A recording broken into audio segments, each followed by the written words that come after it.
여러분 안녕하십니까? 전자신문 웨비나 전문 방송 올쇼TV 김인순입니다. 요즘 잘 나가는 기업에 새로운 신입사원이 일하고 있습니다. 바로 RPA라 불리는 로봇 디지털 워커인데요. RPA를 도입하려는 기업이 늘어납니다.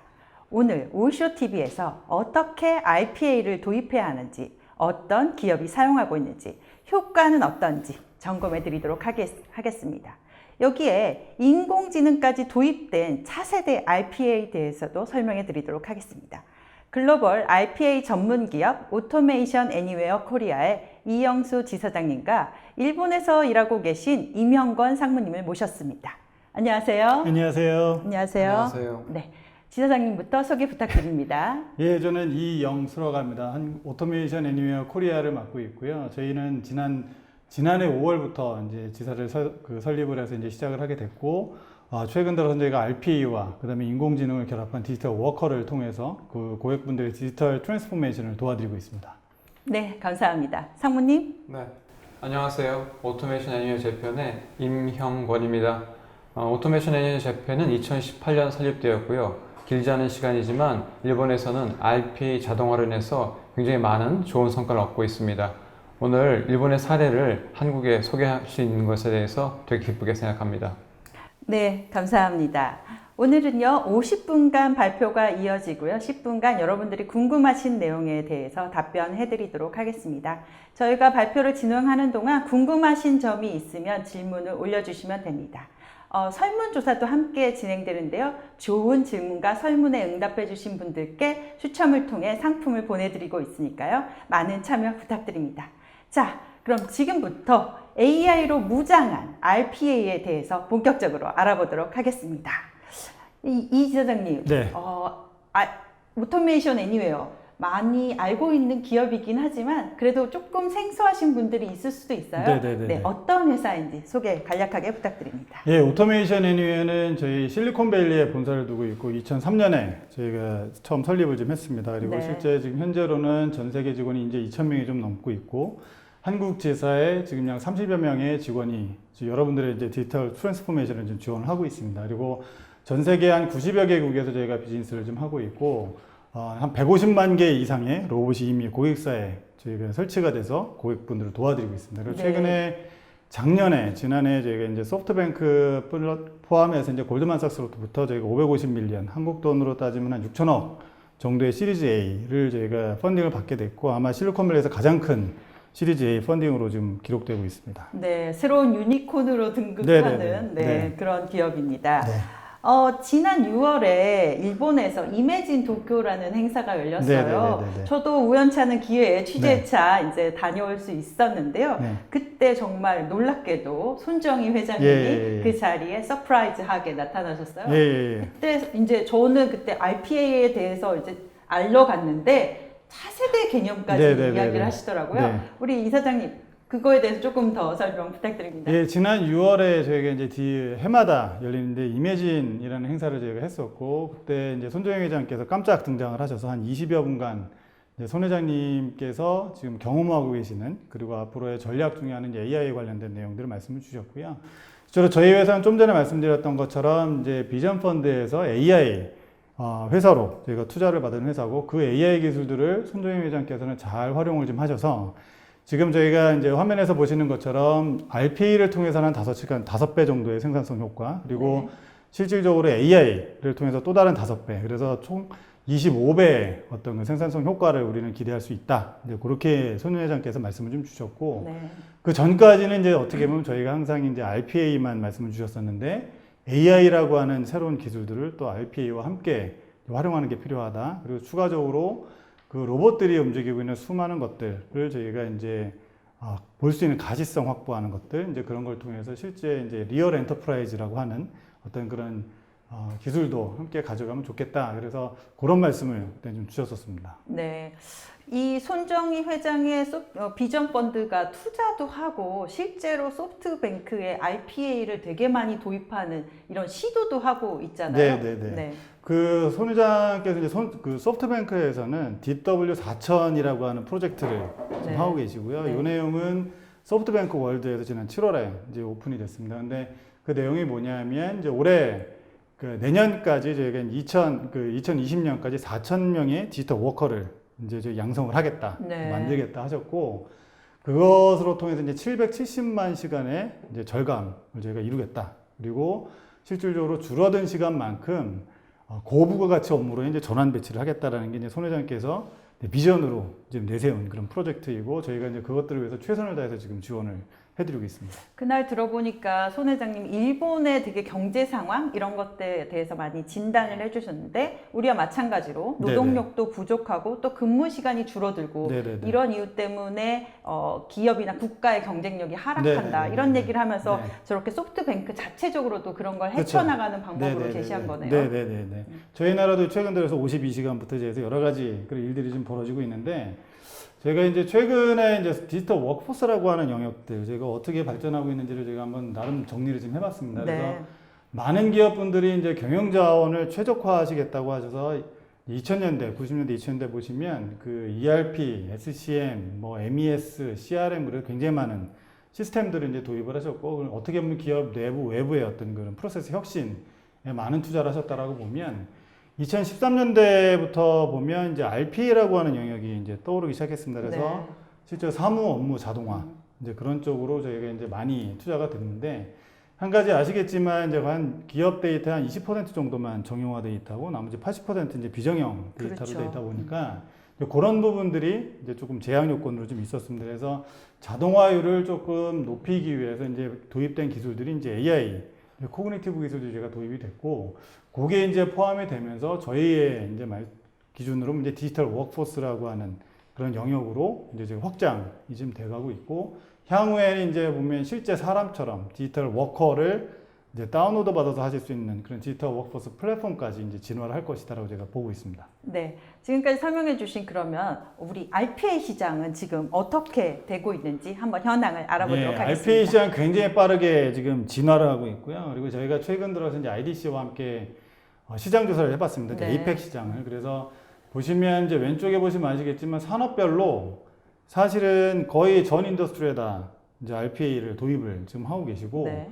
국가별로도 보면 이제 뭐 약간의 차이가 있긴 하지만 거의 한 30% 정도 수준의 기업군들이, 그 국가들이 다 이제 그 기업 국가 내에서 30% 정도를 이제 자동화하겠다, 이제 그런 말씀 좀 주셨고요. 한국도 보니까 네, 한 30여 프로 30%, 됩니다. 네, 꽤 되네요. 네네. 네. 그리고 2024년까지 여기 위에 보시면 이제 반복된 구조화된 업무 50% 자동화될 것이다. 네. 그리고 이제 지식 노동자도 예외 없이 한 20여 프로 정도는 AI 기술 탑재된 진짜로 디지털 워커와 함께 일하는 그런 세상이 될 것이다라고 이제 IDC에서도 예측을 하고 계십니다. 사실 최근에 되게 재미있는 그 대결이 있었습니다. 우리 한때 그 알파고라는 바둑 네네네네네. 대결이 있었는데 그게 아니라 실제 업무에 적용하는 알파로라는 대회가 있었어요. AI 변호사와 실제 변호사가 팀을 이뤄서 네네네네. 함께 하는데 인간 변호사 팀을 이겼죠. 네, 지금 저희 고객분들도 이제 그 변호사, 저희 법무법인들 네. 고객분들도 있으신데 굉장히 다양한 영역에서 그 이제 RPA, 디지털 워크포스가 좀 활용이 되고 있고요.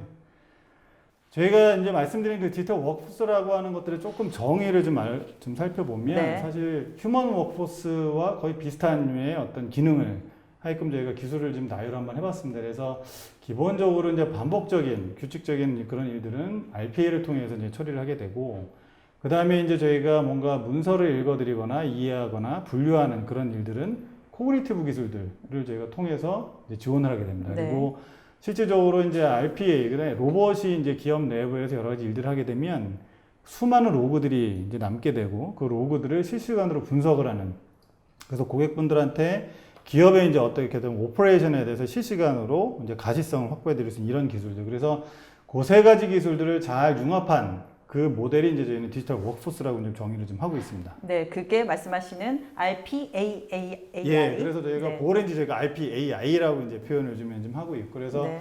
요 다음에 이제 좀 더 자세하게 말씀을 드리면 이제 어떻게 보면 룰 베이스의 어떤 업무들은, 그리고 실제 프론트 오피스나 백 오피스의 그런 업무들, 그다음에 정형화된 데이터는 이제 엔터프라이즈 RPA라고 하는 영역에서 저희 처리를 하게 되고, 네.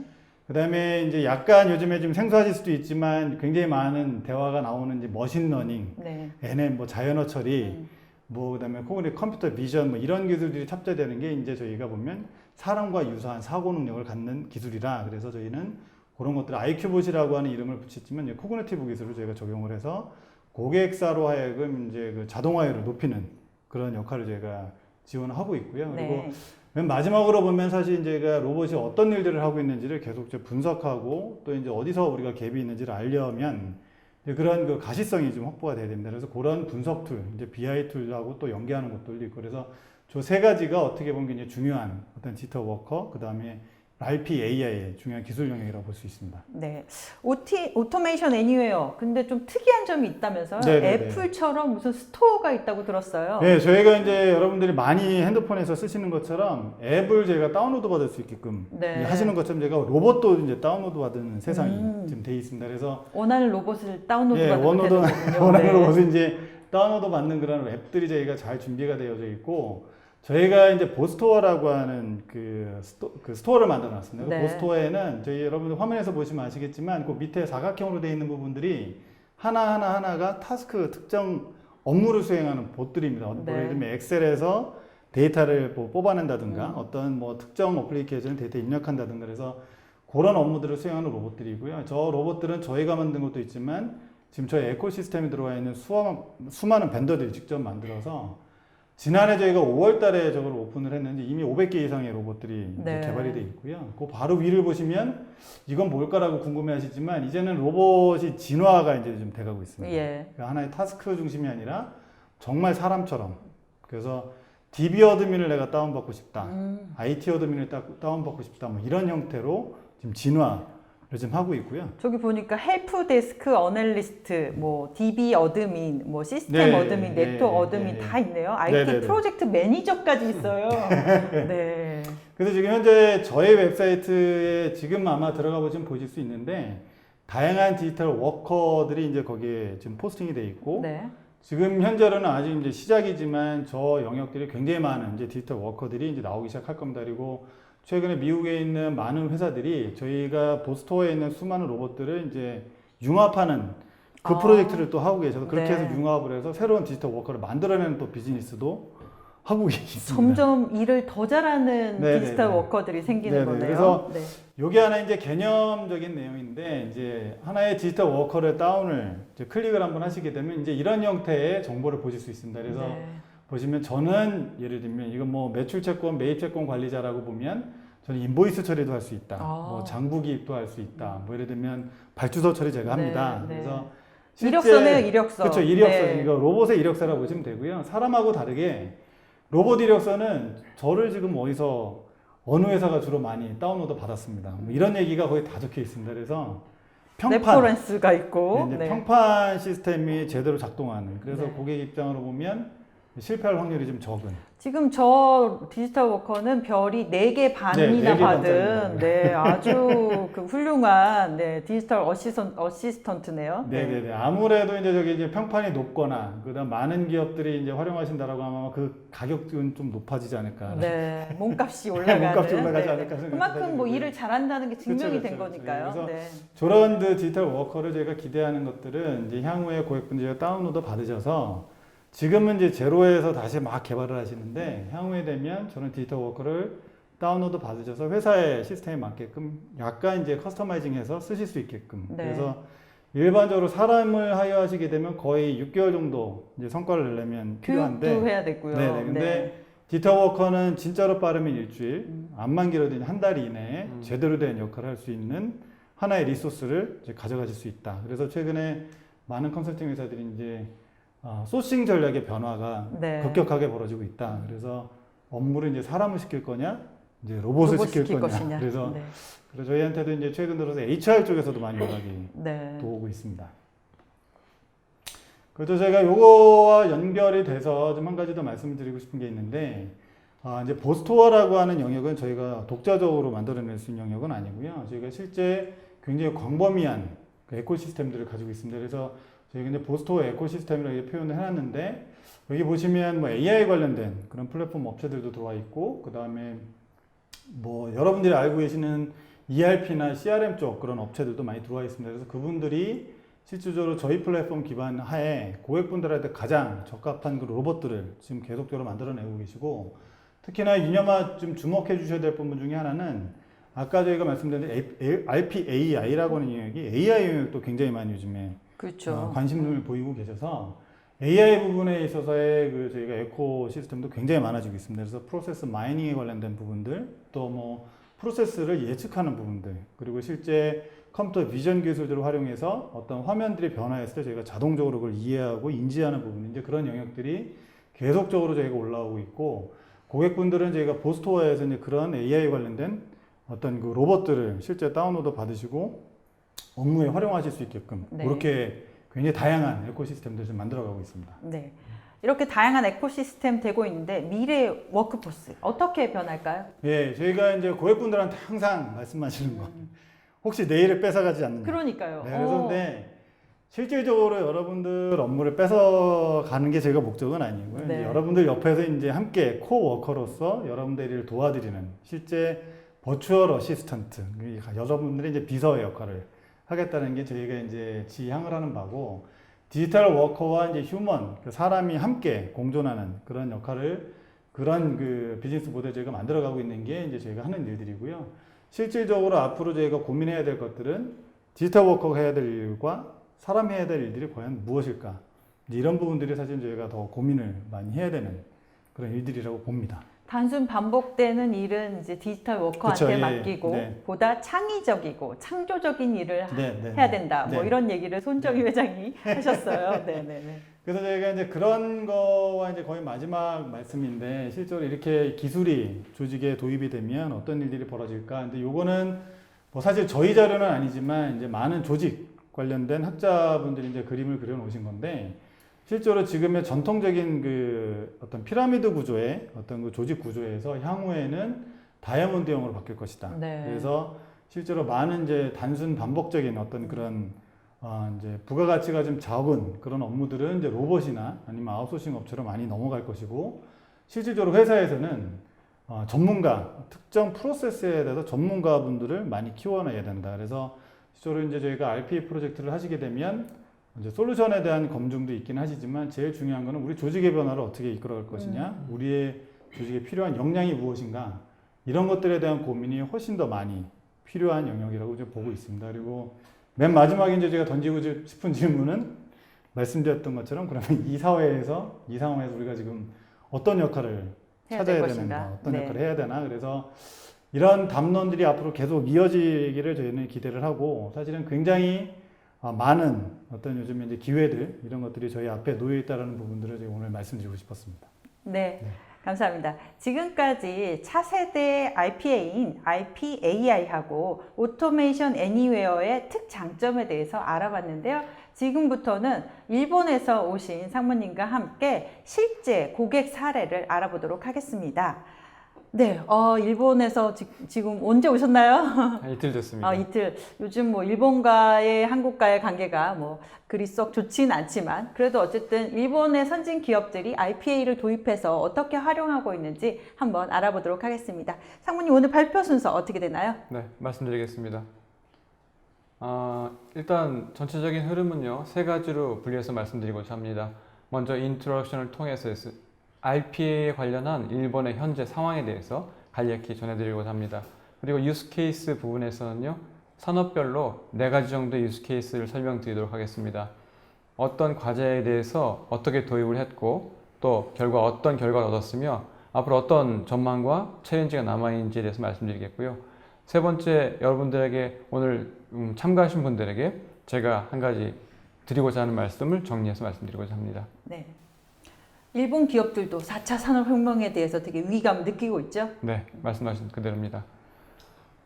RPA가 일본에서 굉장히 뜨거운 키워드인데요. 그 RPA가 뜨거운 키워드를 불상한 이유는 그 배경에 4차 산업혁명이 있습니다. 네. 여러분 아시다시피 IoT, 빅데이터, AI, 오토메이션이라는 기본 기술 요소로 대변되는 4차 산업혁명은 한마디로 말해서 디지털 트랜스포메이션이라는 표현으로 정의되고 있고요. 다시 그 디지털 트랜스포메이션을 얘기한다면 디스트럽션, 다시 말해서 자기 파괴라는 개념으로 일본에서는 받아들이고 있습니다. 아시다시피 기술이 비약적인 발전을 이루게 되면 이노베이션을 불러일으키게 되고 그 다음에 결국 혁명과 같은 비즈니스의 변혁이 온다고 일본에서는 이해하고 있고요. 네. 다시 말해서 과거의 상식이 더 이상 상식으로는 통용되지 않는 세계가 온다는 위기감에서 일본은 변혁을 전략적으로 어프로치하고 준비하고 있습니다. 네. 이런 위기임을 오토메이션 애니어를 통해서 빠르게 인지하고 있고요. 어떻게 변화할 것인가에 대해서 일본은 준비하고 있습니다. 뭐 아시다시피 방금도 수업 때도 말씀드렸지만 그 변혁의 중심에는요. 일본에서는 소프트뱅크 그룹의 손정희 회장님이 계십니다. 그래프에서 보시는 바와 같이 소프트뱅크의 손정희 회장님은 자신의 신념과 계획을 지금까지 하나하나 이루어내 오셨고 또 4차 산업혁명의 그 다음에 큰 그림을 계획하고 준비하고 계십니다. 네. 일본뿐만 아니라 전 세계 투자회사로부터 손 회장님은 커다란 그 계획에 펀딩을 받고 계시고 그 계획에 준비해서 커다란 미래에 대한 투자를 준비하고 계십니다. 지금은 제가 알기로 비전 펀드 2가 준비되고 있고요. 네. 그 규모는 10조 엔이니까 우리나라 돈으로 100조 원이 되겠죠. 네. 구상 중이며 그림에서는 좀 작게 보이지만 오토메이션 애니웨어는 그 로봇의 자동화 부분에서 그 손정 회장님의 커다란 미래의 비전의 한 축으로서 그 책임을 감당하고 있습니다. 사실 일본에서 오셨지만 일본에서 제일 부러운 게 네. 손정희 회장님이 있는 거 아닐까요? 네, 저도 개인적으로 굉장히 존경하는 분입니다. 네. 이제 본격적으로 유스 케이스 알아보도록 하겠습니다. 네, 오늘 제가 준비한 내용은 4개의 유스 케이스가 되겠습니다. 각 인더스트리별로 선별했고요. 여기서 한 가지 여러분들에게 사전에 양해를 구하고 싶은 말씀은 여기서 보여주는 숫자에는 약간의 그 변형이 되었습니다. 왜냐하면 숫자를 보게 되면 어떤 기업인지 특정이 되기 때문에 그렇게 숫자를 변형한 것에 대해서 여러분들이 이해를 해주셨으면 감사하고 성공 사례의 기본적인 자료의 구조는요 4가지로 분리해서 만들고 있습니다. 첫 번째 로봇을 들여오게 된 배경을 네. 설명드리겠고요. 두 번째 어떻게 적용했는가에 대한 방법론, 그 다음에 세 번째로 어떻게 성과를 얻었는가에 대한 설명과 앞으로 차후 어떻게 전망되고 어떤 과제를 갖고 있는가에 대해서 4블록으로 나눠서 하나하나씩 말씀드리도록 하겠습니다. 네, 그럼 첫 번째 사례 알아볼까요? 제일생명보험회사 유일하게 이름이 공개된 회사네요. 네, 유일하게 공개되었습니다. 보험회사고요. 먼저 이 보험회사의 케이스는요. 2015년경에 제일보험회사라는 주식회사로 전환이 되었고요. 동시에 홀딩 컴퍼니로 산하의 많은 자회사와 해외 지사를 거느리게 되었습니다. 따라서 회사를 하나로 통합하여서 효율화를 달성해야 되는 오브젝티브가 필연적으로 발생하게 되었고요. 먼저 그 효율화의 대상으로 IT 시스템 통합과 그거에 대한 필요성이 되었고요. 따라서 보험 상품의 다양성과 복잡성으로 인해서 사실 대규모의 IT 시스템 투자가 어려웠던 부분입니다. 네. 그래서 그런 과제를 안고 있었고 그런 과제를 해결하기 위해서 먼저 개인 보험 업무의 복잡성을 로봇 자동화를 통해서 해결하고자 하는 목적을 가지고 트라이를 시작했고요. 그래서 가입, 계약 관리, 결제 프로세스를 자동화에 적용하여서 굉장히 좋은 결과를 얻은 케이스입니다. 그럼 기존의 프로세스를 RPA를 통해서 어떻게 바꿨는지 다시 더 설명 부탁드립니다. 네. as is와 to be를 간단하게 비교하고 있는데요. 여러분들 보통 보험을 가입하시고 또 문제가 생겨서 보험금을 타실 때 보통 전화를 하시거나 각 그 헬프데스크 연락을 하시죠, 그죠? 그렇죠. 그런 과정에 있어서 굉장히 다양한 보험 상품의 종류가 있었기 때문에 매번 시스템을 조회하고 그 케이스 하나하나를 대답하고 그에 대한 답을 주는데 엄청나게 많은 오퍼레이터의 그 역량이 필요했던 상황이죠. 네. 그래서 그 부분에서 오토메이션 애니웨이를 통하여서 많은 부분 자동화를 했고요. 그 보시다시피 그 입력단, 다시 말해서 고객과의 대화하는 부분은 아직 사람이 담당하고 있고요. 네. 그 대신 그 백워드 부분이죠. 시스템의 그 유저 정보를 조회하고 그 다음에 필요한 정보를 유저에게 전달하는 과정. 백워드 사이드는 완벽하게 지금 저희 로봇가 대신해서 일을 하는 결과를 얻었습니다. 어떤 효과가 있었나요? 네, 굉장히 큰 결과를 얻었는데요. 숫자는 약간 말씀드렸다시피 변형이 있지만요. 이대로 말씀드리면 개인 보험의 가입과 계약 관리, 결제를 담당하는 부분에 적용이 되었고요. 390부서, 4,600 업무, 132만 시간의 초과 달성. 그래서 굉장히 고무적인 것은 여기서 한 800명의 인원 삭감 효과가 있어서 네. 이분들에게 새로운 보험 상품 개발이라거나 보다 좋은 고객 서비스를 위한 아이디어 창출이라는 좀 창조적인 쪽에 새로운 인원 배치를 하고자 제1생명보험회사는 준비하고 있습니다. 네, 이렇게 1단계로 끝난 게 아니라 좀 더 중장기적인 계획으로 이제 또 나아가고 네. 있죠. 제1보험생명회사는요, 단순하고 정형화된 반복 작업을 처음 RPA 도입의 타겟으로 삼았는데요. 그 다음에 다음 단계로서 더 복잡한 판단을 요하는 기술을 결합해서 중장기적인 목표로서는 사람의 판단이 필요한 작업까지도 자동화를 대상으로 포함하는 중장기적인 비전을 가지고 있습니다. 그래서 이런 기술들은요, 보시다시피 RPA뿐만 아니라 그 위에 OCR이라든가 AI, 머신러닝이라는 기술을 통하여서 좀 더 발전적이고 그 밸리어블한 프로세스를 목표로 준비해 가는 과정에 있습니다. 네, 이렇게 대부분의 회사들이 1단계를 거친 후에 이제 계속해서 전사로 네. 확대하는 그런 분위기를 보이고 있더라고요. 네, 네. 맞습니다. 두 번째 케이스는 음료 회사네요. 네, 두 번째 케이스는 음료 회사입니다. 굉장히 일본의 같은 경우는 굉장히 한국은 어떤 경우인지 모르겠지만 큰 그림을 그리는 경우가 많고요. 네. 그런 케이스를 저도 선택을 했지만 말입니다. 네. 먼저 음료 회사의 경우는요, 그룹의 장기적인 비전을 선포하고 그 장기적인 플랜에 로봇 오토메이션을 어떻게 적용할 것인가를 고민하였습니다. 그 타겟으로 두 가지 커다란 오브젝티브를 선정하였는데요. 첫 번째로는 보다 빠른 기업의 의사결정 체계를 확립하기 위해서 스피드 경영이라는 목표를 내세우고요.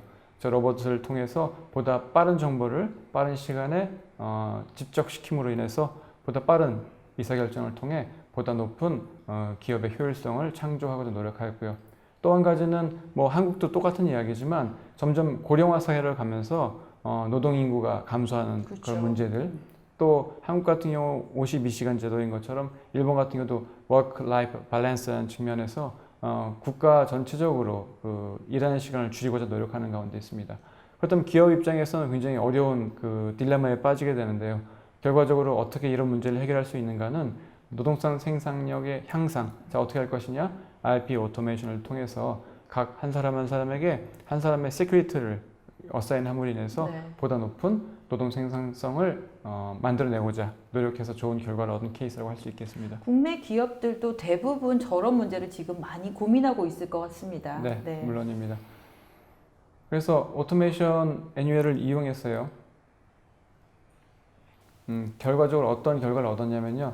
이 기업 같은 경우는 단순히 로봇을 적용하는 것이 아니라 근본적으로 큰 그림을 가지고 네. 전체적인 비즈니스 프로세스 리스트럭처링 측면에서 어프로치를 했습니다. 네. 그래서 개혁 추진부를 하나 설립하였고요.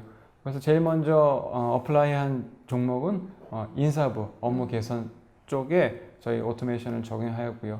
그래서 주요 대상 업무를 말씀드리자면 그룹 회사의 급료 개선 업무, 그리고 사회보험 관련 업무, 복리후생 업무 이런 업무들에 저희 오토메이션을 이용하여서 그룹사에 모두 적용하여서 좋은 결과를 얻게 되었습니다. 네. 어떤 효과를 얻었을까요? 네, 말씀드리겠습니다.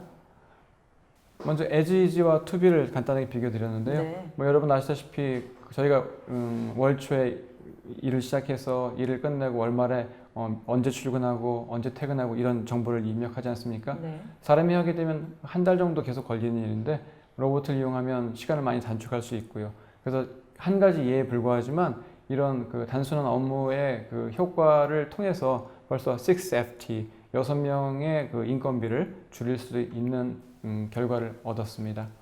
이게 단순히 음료 회사이긴 한데 그냥 일반적인 모든 기업에 되게 적용할 수 네. 있는 사례인 맞습니다. 것도 같네요. 네. 방금 전에 대표님께서 말씀하신 대로 어떤 부분에 한정되지 않고 저희가 일반적으로 할 수 있는 인간이 하는 모든 일들은 오토메이션의 대상화 될 수 있기 때문에 그런 측면에서 효과는 굉장히 크다고 생각할 수 있겠습니다. 네.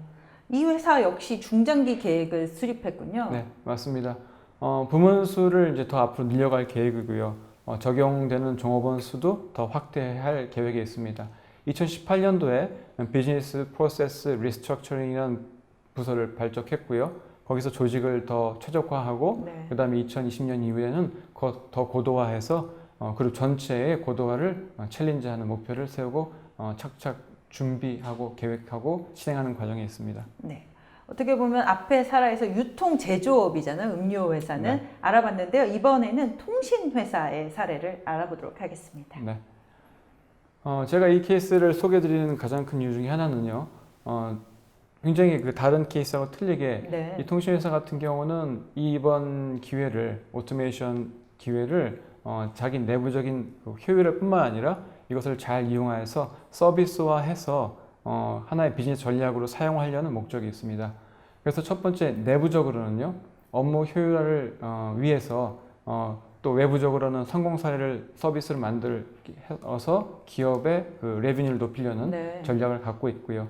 또 사업 특성상 보신 바와 같이 파트너 기업과 여러 가지 서플라이 업체들과 공동 그 비즈니스 모델을 만들어가고 있는 과정이기 때문에 보시다시피 엄청나게 많은 여기는 4만 밴드라고 말씀드렸고 400만 아이템이라고 말씀드렸는데 방금 전에 보험업을 말씀하시는 것처럼 굉장히 많은 다양한 그 비즈니스 프로세스로 인해서 그 인적인 그 요소가 굉장히 많이 필요한 그런 그 과제를 가지고 있었습니다.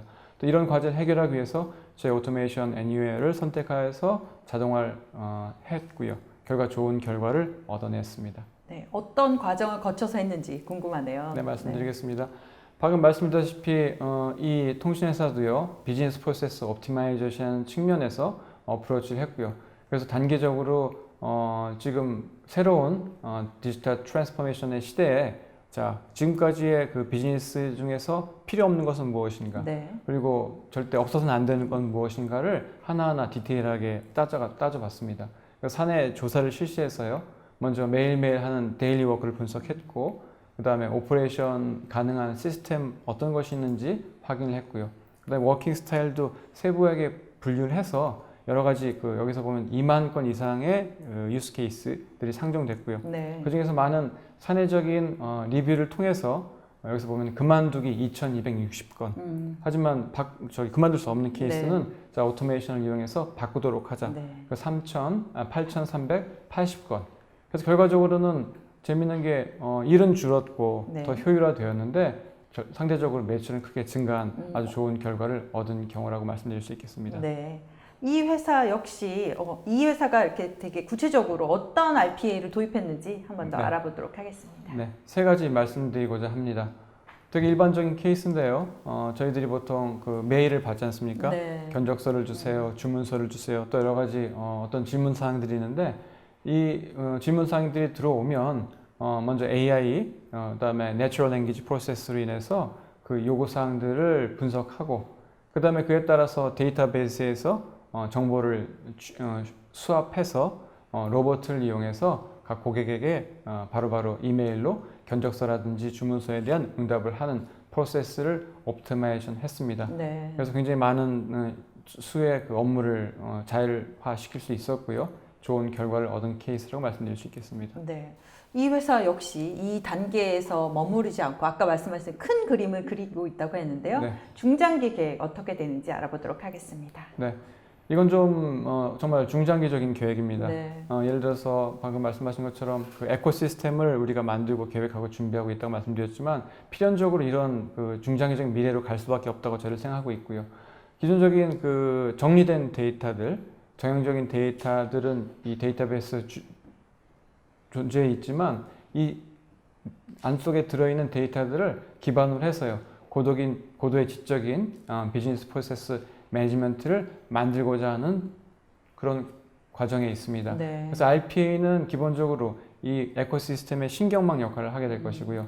각 디바이스를 통해서 데이터가 수집되고 그렇다면 AI를 통해서 그 데이터를 인식하고 필요에 따라서는 사람이 판단하고 로봇가 실행하고 그리고 결국에 인간이 해야 될 일은 중간에 체크를 한번 하고 마지막에 결과를 확인해서 문제가 있는가 없는가를 확인하기만 되는 이런 장중장기적인 두뇌와 행동 역할을 하는 신경 구축망의 모델링을 준비하는 과정이라고 말씀드릴 수 있습니다. 네, 아주 큰 그림을 그리고 있네요, 정말요. 네. 디지털 트랜스포메이션의 핵심을 지금 RPA를 기반으로 하고 있다고 보여집니다. 네, 맞습니다. 통신회사 마지막 케이스겠는데요. 굉장히 일반적이라고 말씀드릴 수 있겠습니다. 네. 기본적으로 AI, OCR, RPA 솔루션이 하나로 묶어져서 보통 우리들이 하고 있는 일반적인 수작업들 굉장히 대량의 많은 영수증들이나 그 다음에 무슨 그 주문서 같은 경우는 네. 있겠는데요. 이것을 스캔 받거나 그다음에 복사기에서 입력을 해서 그 데이터들을 통해서 자동적으로 OCR 인식을 하고 RPA를 통해서 ERP에 일사적으로 입력하고 필요에 따라서는 추적할 수 있는 토탈 솔루션을 만들고자 이 통신 회사는 준비하고 계획하고 있습니다. 이런 것들이 하나로 솔루션으로 완벽되면 이거는 2020년에 바로 고객 서비스로 전환이 가능해서 아마 내년 이후로 이 통신회사는 굉장히 커다란 비즈니스 레비뉴를 올릴 수 있지 않을까 예견하고 있습니다. 네, 어느 회사인지 참 궁금한데요. 저희 통신사에서도 빨리 준비해야 되겠습니다. 네. 마지막으로 글로벌 자동차 기업의 사례를 알아보도록 하겠습니다. 네, 개인적으로는 굉장히 그 재미있는 산업군이라고 생각합니다. 네. 네 번째 유스 케이스로는 자동차 회사를 선택하였는데요. 그 이유는 무엇보다도 아시는 바대로 자동차계는 계속적인 성장세에 있음에도 불구하고 제4차 산업혁명에 대해 가장 민감하게 반응하는 분야입니다. 그렇죠. 그 중심에 있는 키워드가 바로 케이스, 보시다시피 Connected, Autonomous, Shared Service, Electronic이라는 그런 키워드로 정리될 수 있겠는데요. 네. 모든 자동차 빅 플레이어뿐만 아니라 구글이나 소프트뱅크들의 IT 기업들이 대규모 자금을 모빌리티 애저 서비스에 투자하고 있는 상황입니다. 그래서 많은 협력 관계들이 도모되고 있고요. 케이스를 통해서 자동차 업계는 게임 체인지를 시도하지 않을 수 없고요. 다시 말해서 다급한 현 상황에 놓여 있지만 이것을 위기로만 보지 않고 위기를 기회로 찬스로 생각하고 비즈니스를 변혁시켜 가고자 하는 움직임을 가지고 있고요. 네. 그 일환으로서 저희 오토메이션 애니웨이가 협력하고 있습니다. 이 회사 같은 경우는 100년에 한 번 오는 대변혁 기회라고 생각하고 있고요. 네. 따라서 2018년도에 IT 본부가 주도적으로 5년 안에 간접적이고 정형된 업무를 반감하자라는 목표를 세우고 준비하는 가운데 있습니다. 이렇게 그 자동차 회사다 보니까 솔루션 선정도 되게 까다로웠다면서요? 네, 맞습니다. 네. 굉장히 솔루션을 디테일하게 선정했고요. 간단하게 말씀드리면 이 솔루션 선정 항목이 각 회사마다 다르겠지만 네. 무엇보다 오토메이션 애니에서 중요한 것은 RP에서 중요한 것은 개발하는데 얼마나 시간이 적게 드냐가 굉장히 중요하다고 생각합니다. 네. 단순히 이니셜 코스트뿐만 아니라 러닝 코스트. 왜냐하면 로봇은 죽지 않잖아요. 그렇죠. 영원히 일합니다. 그 한 로봇의 그 효율성이란 굉장히 중요한 선택 요소라고 할 수 있겠습니다. 이 회사 같은 경우는 결론적으로 모든 그 비교를 통해서 오토메이션 애니가 가장 좋다는 결론을 내었고 저희 회사를 선택해 주셨습니다. 중장기적인 계획을 가지고 있고요. 역시 이 회사도 AI와 OCR들을 통해서 RPA를 글로벌하게 전 세계적으로 확대하려는 준비와 계획을 진행하고 있습니다. 네. 이렇게 많은 지금 그 RPA 도입 사례 설명해 주셨는데 마지막으로 꼭 우리 시청자분들한테 주시고 싶은 메시지 부탁드립니다. 네, 세 가지 있습니다. 네. RPN 이상 더 이상 선택이 아니라 필수입니다. 미래 성장을 위해서 꼭 선택해야 되기 때문에 빨리 도입하시는 편이 좋지 않을까 생각되고요. 두 번째, 스몰 스타트보다는 큰 그림을 그리고 어프로치 하는 게 더 좋을 것 같습니다. 왜냐하면 보통 POC 하고 나서 그냥 끝나고 그런 경우가 많거든요. 네. 정말 그 RPA 오토메이션의 그 결과를 알기 위해서는 전사적으로 C-레벨 분들과 협업해서 좋은 결과를 얻을 수 있는 노력이 필요할 것 같고요. 마지막으로 순간의 선택이 미래를 좌우한다고 저는 생각합니다. 네. POV라고 말씀하셨는데 Proof of Value입니다. POC, 테스트 멈추지 마시고 얼마나 더 많은 결과를 얻을 수 있는지에 대해서 디테일하게 분석하시고 비교 평가하시고 계획하시는 편이 좋지 않을까 생각됩니다.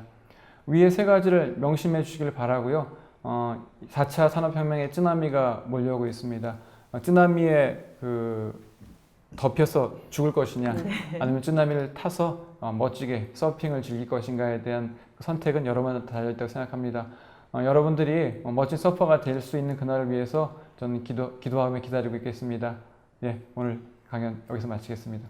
네, 감사합니다. 지금까지 RPA 도입의 사례까지 알아봤는데요. 저희가 발표하는 동안 여러분들 많은 질문 주셨습니다. 그리고 지금 설문조사도 계속 진행되고 있으니까요. 많은 참여 부탁드립니다. 그럼 여러분들이 주신 질문에서 몇 가지 골라서 답변을 드리도록 하겠습니다. 자, 질문이 너무 많아갖고요. 네, 하나씩 잘라서 읽어드리도록 하겠습니다.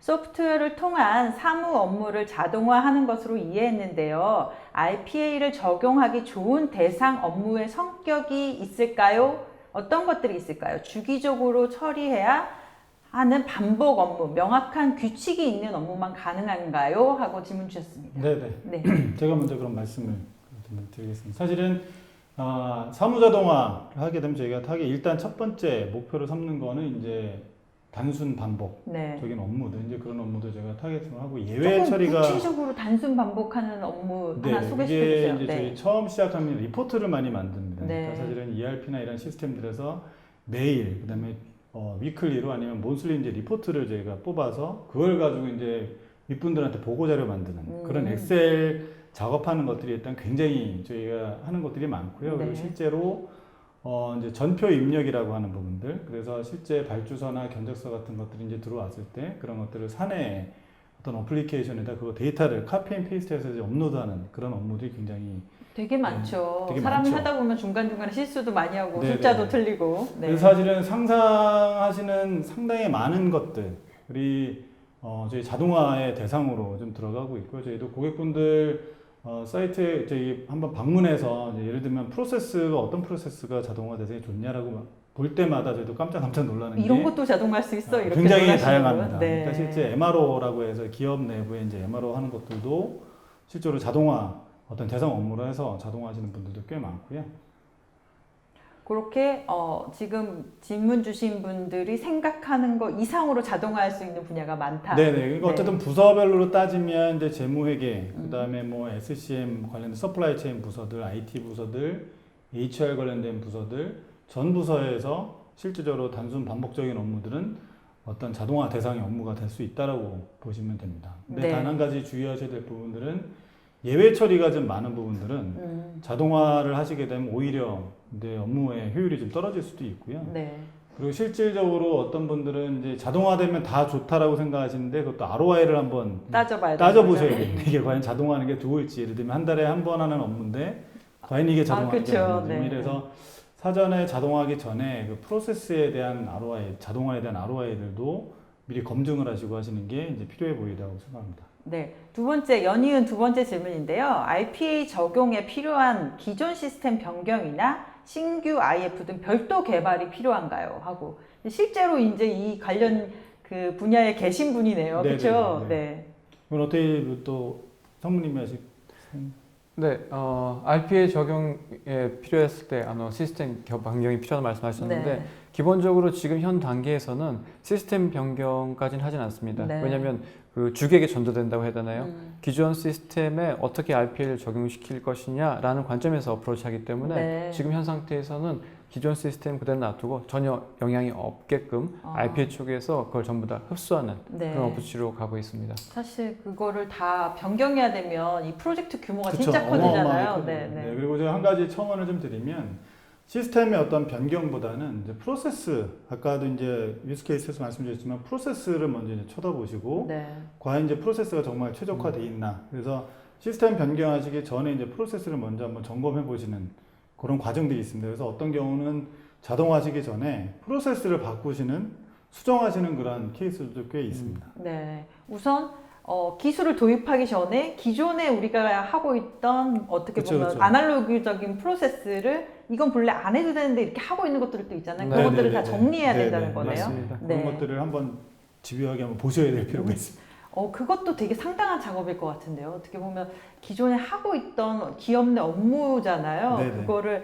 이거는 지금 디지털 시대에는 안 맞고 이거 네네네. 안 필요하지 않은 것들도 있잖아요. 예, 세월이 예, 가면서 예, 예. 네. 그런 것들을 다 네. 한번 쭉 점검해 봐야 네, 되는 그런 그래서 사실은 프로젝트군요. 고객분들한테 이게 RPA라고 하는 게 도움이 되는 것 중에 하나가 뭐가 있냐면 비싸게 큰 돈을 들여서 프로세스 이노베이션 하는 게 아니라 네. RPA를 하시게 되면 자체적으로 각 개별 그 직원들이 스스로의 업무를 한번 뒤돌아보는 네. 이런 일들이 꽤 많이 벌어집니다. 그래서 실제 셀프 PI라고 제가 말씀드리는데 네, 네, 그래서 회사의 어떤 프로세스를 최적화하는 것들을 스스로 한번 해볼 수 있는 좋은 기회가 될 수 있다고 봅니다. 네, 질문이 계속 많아갖고요. 네.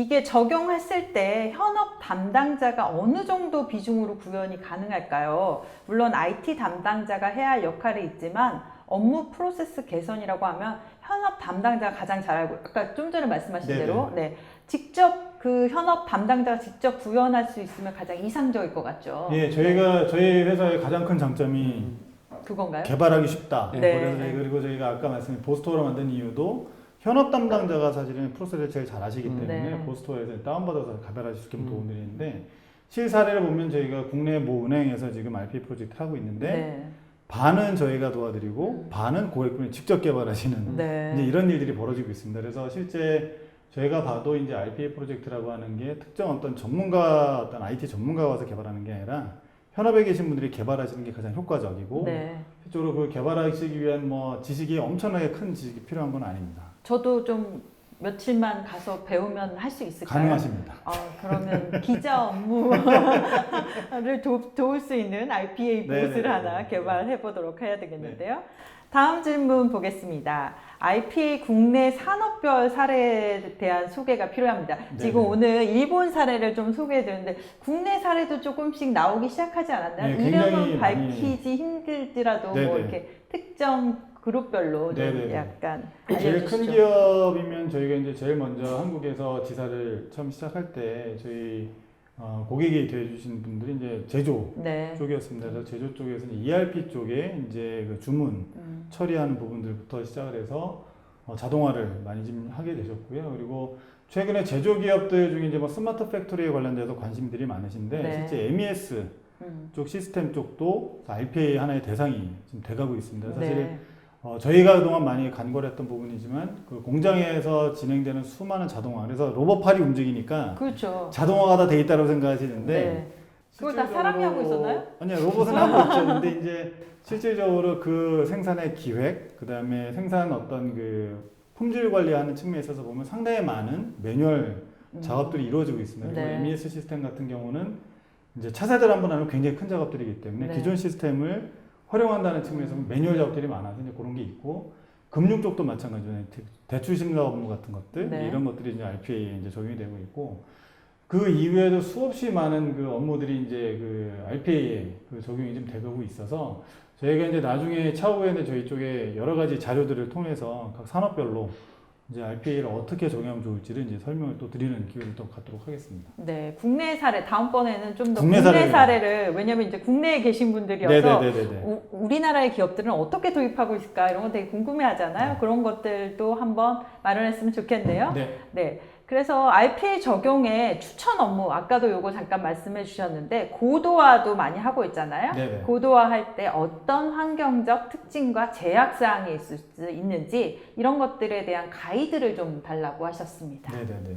그러면 추천 업무는 좀 전에 말씀드린 건 사례랑 거의 비슷할 것 같고, 네네. 그다음에 고도화 업무나 뭐 어떤 환경적인 특성 관련된 부분들은 이제 저희 나라 같은 경우는 네. 약간 이제 우리나라에 특화된 어떤 보안 관련된 여러 가지 이슈가 장벽들이 있죠. 좀 있습니다. 네. 그래서 제가 개발을 할 때 항상 그 이제 어려움을 겪는 것 중에 하나는 그런 보안 관련된 뭐 방화벽 관련돼서 하는 여러 가지 일들이 있어서, 그래서 그런 부분들은 뭐 예를 들면 뭐 캡처 같이 이렇게 뭐 저는 로봇이 아닙니다. 네네네. 그런 일도 있는데, 또 그런 부분들은 지금 많은 기술적인 어떤 발전들, 그리고 저희가 이제 경험들이 있어서 좀 개선이 좀 되고 있고요. 그 이외에 혹시 뭐 추가적으로 사모님께서 일본에서 겪으신 내용이 있으시면. 네, 아무래도 그 각 분야별 네. 비즈니스 특성이 다른데, 말씀드렸다시피 RP뿐만이 아니라 OCR이라든가 아니면 AI 같은 차세대 기술과 융합해야 되는데요. 네. 그런 기술들이 얼마만큼 그 분야에서 성숙되었는가, 다시 말해서 어떤 AI와 OCR 그 엔진이나 제품들을 사용할 것인가,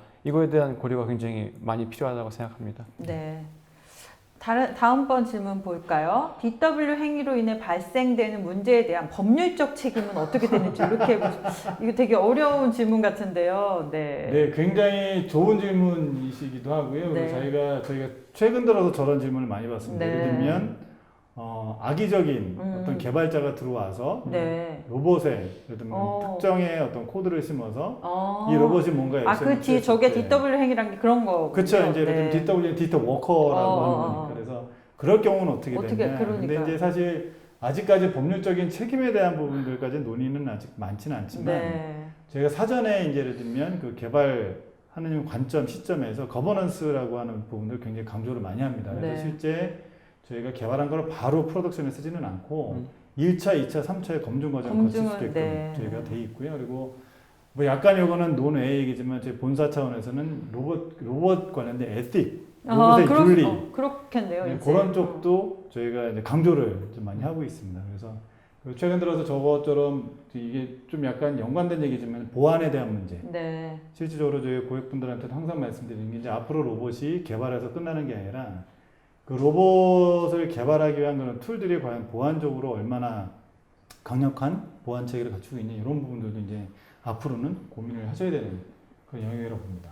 보안이 강력한 로봇입니다. 이것도 이제는 네네네. 네, 중요한 포인트가 되겠네요. 다음 질문 보도록 하겠습니다. 국내 시장에 다른 RPA 제품들도 많이 있죠. 네, 네. 요즘 많이 늘어나고 있습니다. 타사 제품 대비 오토메이션 애니어 제품이 어떤 장점과 차별점이 있는지 네, 소개해 주십시오. 우리 실제로 상무님이 네. 실제로 많이 구현하시니까 네, 사실 고객들 참 구분하기 어렵다고 하세요. 네네. 네. 제가 마지막 메시지 측면에서 말씀드렸는데 P of V라는 측면에서 말씀드렸는데요. 로봇은 한번 채용되면 영원히 일하게 됩니다. 그렇죠. 365일 네. 쉬지 않고 일하게 되죠. 다시 말해서 그 MBA 수준의 워커를 도입할 것이냐, 네. 초등학생을 들여와서 일을 시킬 것이냐라는 네. 얘기인데요. 크게 지금 나와 있는 일본의 경우를 말씀드리면 네. 각 벤더당 처음 초기 비용은 크게 다르지 않습니다. 네. 문제는 러닝 코스트 문제인데요.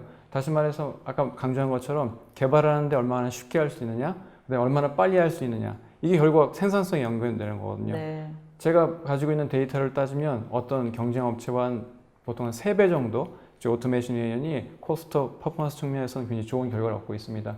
다시 말해서 아까 말씀하신 것처럼 세큐리티 측면에서 좋아야 되고요. 그다음에 안정성이 있어야 되고요. 네. 가장 중요한 것은 개발하는데 얼마나 쉽게 할 수 있느냐. 왜냐하면 RPA를 집어넣는데 RPA를 개발하기 위해 또 돈이 들어가요. 그러면 너무 힘들어. 너무 힘든 거죠.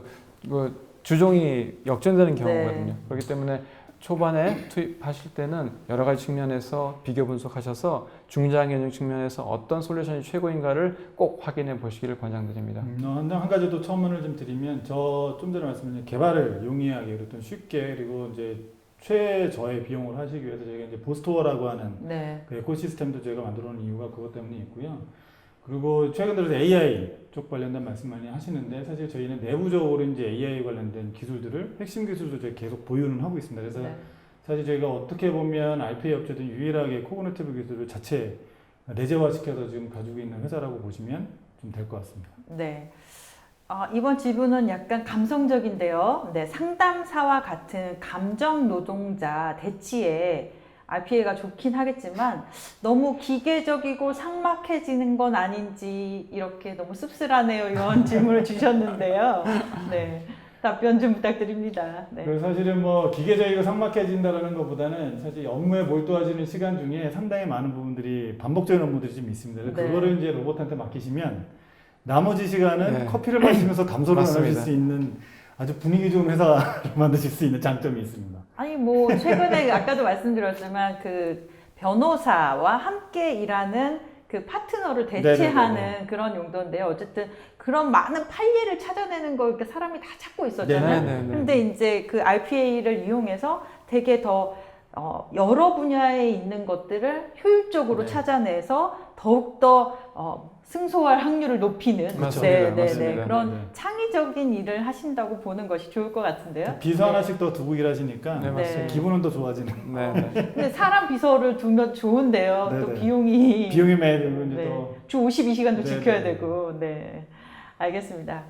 많은 분들이 RPA 아직 많이 안 써보신 것 네네. 같은데요. 네네. RPA를 직접 써보지 않아 질문드립니다. 단순 업무 반복을 하는데 굳이 AI까지 필요할까 싶은가요? 투자 대비 효용성이 있을까요? 이렇게 네네. 질문 주셨습니다. 네. 요거는 이제 제가 먼저 간단히 말씀드리면 현재 AI라고 하는 기술도 여러 가지 기술이 나와 있지만 저희가 이제 보면 현재로는 일단 1차적으로는 문서를 저희가 인지하는 그런 기술들이 최우선으로 좀 적용이 되고 있습니다. 그래서 실제 비정형 데이터, 네. 아까 말씀드린 것처럼 RPA라고 하는 것들이 정형 데이터, 그러니까 단순 업무를 하는데 정형 데이터만 사실은 RPA가 잘하는 거고 나머지 한 80%의 데이터는 비정형 데이터들인데 지금 현재 AI가 들어가는 영역들은 그 비정형 데이터 네. 쪽의 영역을 들어가고 있습니다. 그래서 실제 고객분들이 예를 들면 업무 하실 때 견적서나 발주서 같은 거 받으실 때 다 PDF 파일이나 뭐 그런 문서로 그렇죠. 처리를 받으시는데 그런 것들이 처리가 안 되면 사실 결국은 또 사람이 다 하시게 되는 일이라서 그런 부분 영역에 저희가 AI가 이제 탑재가 돼서 네. 도와드리고 있고요. 사실은 이제 AI 중에 저희 머신러닝이라고 그렇죠. 하는 것들을 통해서 조금 애큐러시를 저희가 높여가는 그런 역할을 저희가 도움을 드리고 있습니다. 근데 이게 좀 진화가 되면 이제 프로세스 마이닝이나 뭐 예측 이런 쪽으로도 이제 저희가 진화가 될 것으로 좀 보이고 있습니다. 네, 점점 똑똑해지는 거는 맞네요. 네. 그렇죠? 네. 로봇이 이제 똑똑해지는 로봇이 네, 네, 네, 네. 아, 질문이 너무 많아갖고요. 네, 또 다음 질문 드리도록 하겠습니다. 단순 업무를 자동화하는 RPA를 넘어 AI로 발전하고 있다고 말씀해 주셨는데 이론적인 부분이 아닌 실제 개발사라는 많이 못 본 듯합니다. 혹시 개발사에 대한 뭐 시연 영상 이런 것들이 있는지 궁금하다고 하시네요. 네네. 네, 일단 저희 내부적으로 이제 데모 영상이나 시연 영상은 많이 저희가 준비를 하고 있고 네. 실질적으로 저희 회사 내부에서도 저희가 이제 고객 CRM 툴에다가 저희가 데이터 입력하는 것도 계속 카피 앤 페이스트 하는 것도 이제 로봇으로 저희가 구현해서 데모 영상을 보여드린 게 있고요. 네, 실질적으로 국내에도 수없이 많은 고객분들이 이미 RPA를 가지고 저희가 파일럿 프로젝트를 많이 하셨기 때문에 네. 이제 그런 개발 관련된 그 사례들 그다음에 어떤 그 데모 영상들을 많이 보실 수가 있고요. 저희 내부적으로도 이제 저희 그 사이트 나중에 이제 링크를 좀 그 같이 공유를 좀 해드리면 거기 네. 들어오셔서 데모 영상을 많이 보실 수 있습니다. 네. RPA로 인해서 대체될 단순 업무의 근로자들이 이제 고부가가치 업무에 재배치될 거라고 이렇게 말씀하셨는데 실제로 성공적으로 재배치한 기업의 사례가 어떤 것이 있는지 그리고 이게 노동 대체라는 게 사실상 일부 있잖아요. 그래서 실무자들이 거부감을 가질 수도 있어요. 그래서 이걸 줄이는 전략에 네. 대해서도 궁금하다고 하시네요. 네. 어떻게 이런 실제 사례가 있나요? 아까 케이스에서 말씀드린 것처럼 네. 좋은 성과를 내서 80명 정도를 새로운 부서에 네. 배치하려는 계획이 있고요. 또 그분들이 방금 말씀하신 것처럼 다른 일을 하기 위해서는 그 다른 트레이닝이나 또는 그렇죠. 공부를 또 하셔야 되고요. 그런 측면에서 제가 볼 때는 자기를 한 번 더 업그레이드 할 수 있는 좋은 찬스라고 생각하고요. 두 번째, 거부감을 줄일 수 있는 방법을 말씀하셨는데요. 간단하게 말씀드리면 저희가 대학 시험 보러 갈 때 아이폰 갖고 가는 것과 혼자 가는 어떤 걸 선택하시겠습니까? 라는 질문을 대처드리고 싶네요. 기사를 같이 근데 거부감을- 시험장에는 아이폰을 들고 들어가면 안 되는데. 그러니까 지금 저희 현 실무에서 네. 더 이상 RPA를 거부감을 갖거나 할 네. 것이 아니라 나를 옵티마이즈 하기 위한 하나의 툴로서 네. 수단으로서 활용하신다는 어프로치를 사연화해서 말씀드리는 편이 훨씬 거부감을 줄인 효과가 아닐까 생각합니다. 첨언을 좀 하자면 사실은 저희가 이제 거부감을 줄인다라고 하는 전략이라고 하기 좀 거창하지만 네. 그냥 커뮤니케이션이 제일 중요하다고 봅니다. 그렇죠. 실제로 왜 우리가 이 일들을 진행하고 있고 그래서 전사적으로 이런 부분들을 미리미리 커뮤니케이션하고 실제로 그게 이제 오픈돼서 같이 공유가 되는 그런 것들이 많이 필요하다고 보고요. 어제도 저희가 행사를 했을 때 저희 고객분이 한번 말씀 주셨는데 실질적으로 이제 RPA 도입한 이후에 이제 직원 내부의 게시판에서 네.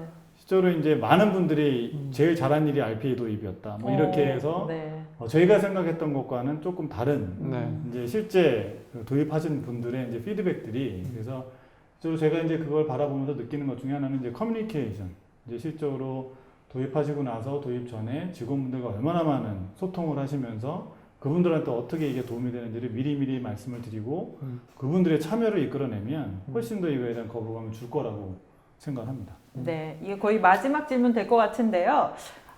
모바일 버전이 존재하는지 궁금해하시고 중소기업용 버전이나 혜택도 있는지 네, 아주 그 실무적인 질문이신데요. 네네. 보스토어는 어떻게 접속해서 사용자가 다운로드해서 사용할 수 있는지 이런 것도 알려주십시오. 예, 저희는 이제 모바일 버전도 지금 준비가 돼 있고요. 저희 네. 웹사이트에 들어가 보시면 모바일 버전도 이제 뭐 실제 앱스토어에 네. 들어가시면 모바일 버전도 이제 찾으실 수가 있고 모바일 버전을 통해서 저희가 이제 보면 로봇을 어떻게 돌고 있는지를 이제 보실 수도 있고 실제 로봇을 구동하실 수도 있고 스톱하실 수도 있고 그렇게 만들어놨습니다. 아, 원격에서 예, 원격으로 스마트폰으로 이렇게 끝났습니다. 제 뭐 PC나 이런 데 있는 로봇을 구동시킨다는 그런 네네네. 의미인가요? 그러니까 로봇을 그렇게 구동하는 것도 있고 또 다른 하나는 이제 저희가 모바일로 사진을 저희 앱을 통해 사진을 찍으면 네. 그거를 저희가 인지를 해서 네. 그 인지한 데이터를 또 이제 어플리케이션에 자동적으로. 입력하는 자동으로 네, 그런 네. 것들도 있고요. 그리고 저희가 이제 중소기업용 버전인 혜택, 사실 지금 현재로는 저희가 이제 두 가지가 커뮤니티 에디션이라고 하는 것과 그 다음에 엔터프라이즈 쪽 버전 트라이얼 라이센스가 있습니다. 그래서 네. 커뮤니티 에디션은 실제 개발, 체험하실 수 있게끔 해서 그거는 이제 제약 요건이 없습니다. 네. 다운로드 그냥 받으셔서 개발해 보시고 이제 체험해 보실 수 있는 게 있고, 엔터프라이즈 트라이얼 버전 쪽은 30일 동안 이제 전체 이제 패키지를 이제 다운받아서 해보실 수가 있고요. 네. 그리고 각각 이제 저희가 라이센스 체계들이 이제 뭐 가격에 따라서 이제 체계가 좀 잘 돼 있기 때문에 네. 중소기업 분들도 충분히 쉽게 저렴하게 사용하실 수 있는, 도입하실 수 있는 그런 구조가 좀 돼 있고, 보스토어는 사실 저희 웹사이트에 그냥 보스토어가 있습니다. 네. 그래서 저희 웹사이트에 들어가 보시면 보스토어에 그냥 달아서 다 보실 수가 있고, 특정 로봇 같은 경우는 뭐 무료로 다운받을 수 있고, 또 어떤 로봇은 유료로 네. 다운받을 수 있고요. 근데 저걸 하시려면 저희 쪽에 이제 회원 가입이 일단 되셔야 아마 다운로드는 가능하실 거로 봅니다. 네. 오늘 오토메이션 애니와 함께 긴 시간 동안 RPA와 이거를 뛰어넘는 RPAI에 대해서 설명해 봤는데요. 오늘 이영수 선생님 끝으로 마지막으로 총정리 한번 부탁드립니다. 네, 제가 오늘 여러 가지 관심도 많이 가져주시고 시간을 이렇게 많이 내주셔서 너무 감사드리고요. 그리고 실제 저희도 이제 RPA를 시작한 지 1년 이제 잠깐 넘었는데, 사실 그동안 많은 것들을 저희가 배웠고, 그리고 실질적으로 저희가 RPA라고 하는 것들에서 RPAI 굉장히 빨리 진화를 좀 하고 있습니다. 그래서 여러분들한테 이제 부탁을 드리는 부분은 지속적으로 이제 관심을 가져주시고, 계속적으로 사실은 공부를 많이 함께 하셔야 되는 게 좀 하나 있고요. 그리고 실제 저희가 부탁드리는 거는 좀 처음에 말씀드렸던 것처럼 좀 크게 생각을 하시고, 그리고 실질적으로 시작은 작게 시작하지만 큰 그림으로 이제 접근을 하시고, 그다음에 현업의 참여가 굉장히 중요하다는 부분. 네. 그래서 그런 부분들을 이제 염두를 한번 해주시고, 그리고 실제 아직까지 RPA를 시작을 안 해보셨다라고 하면 이거는 어쨌든 하셔야 되는 그런 이제 뭐 해야 되셔야 될 일이기 때문에 그런 부분에 관심을 가져주시고, 어쨌든 필요하시면 언제든지 저희한테 연락을 좀 주시면 제가 최선을 다해서 지원을 하도록 하겠습니다. 네, 감사합니다. 오늘 미래 기업의 경쟁력을 RPAI에서 찾는 법을 함께 알아봤습니다. 전자신문 올쇼TV 오늘은 여기까지입니다. 시청해 주셔서 감사합니다.